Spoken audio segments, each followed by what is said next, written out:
White and the Seven Dwarfs. Long ago, in a faraway place, there lived a lovely princess named Snow White. Her hair was black as coal, her lips red as rose, and her skin was white as snow.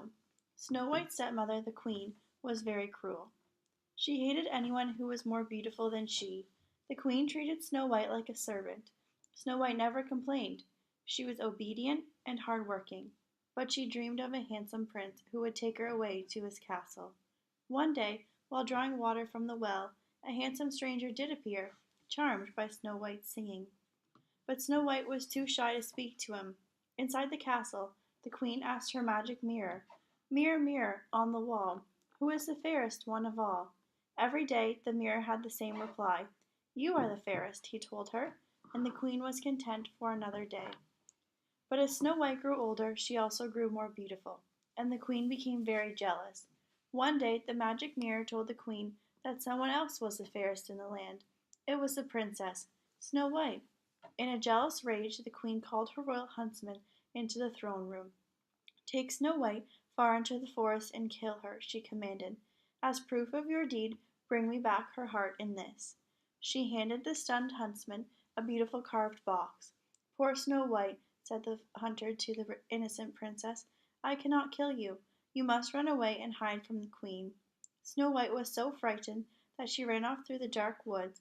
At last she came to a cottage. "Who lives here?" Snow White wondered. Then she heard voices singing in the distance. The seven dwarfs who lived in the cottage were coming home from a hard day at work in the diamond mine. The dwarfs introduced themselves. Their names were Sleepy, Grumpy, Happy, Doc, Dopey, Sneezy, and Bashful. They invited Snow White to share their supper. Snow White felt so safe with the dwarfs that she decided to stay with them, but the evil queen soon found out that Snow White was still alive. She would have to take matters into her own wicked hands. She fled to the dungeon beneath the castle. There the queen mixed a potion that would change her into an old hag. Then she took an apple and slowly dipped it into another potion. "One bite of this poisoned apple, and Snow White will close her eyes forever," she cackled. The old woman appeared at Snow White's window. "Hello, dearie," she said. "Taste one of my delicious apples. It's apple pies that make men's folks' mouths water. Pies made from apples like these." Then she held the poisoned apple out to Snow White. The birds tried to warn Snow White away from the poisoned fruit. They fluttered and flew around the hag, trying to make her drop the apple. "Stop it! Stop it!" cried Snow White. The birds flew away sadly.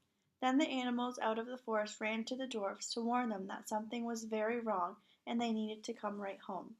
The seven dwarfs raced to the cottage and found the old woman trying to sneak away and Snow White lying lifeless on the floor. The dwarfs chased the hag into the forest. A storm began to blow as the evil woman ran away. Suddenly she came to the edge of a steep and rocky cliff. First she tried to move a huge rock so it would roll down on top of the poor dwarfs and crush them. "Look out!" cried Grumpy to the others. At that moment lightning struck. The queen lost her balance and fell to her doom. The sad little dwarfs built a bed of gold and glass for their beloved Snow White. They kept watch over her day and night. Then one day a handsome prince rode into the forest. How beautiful the young woman was! The prince knelt down and kissed Snow White tenderly. His kiss awakened her. Snow White and the prince rode off to his kingdom where they lived happily ever after. The end.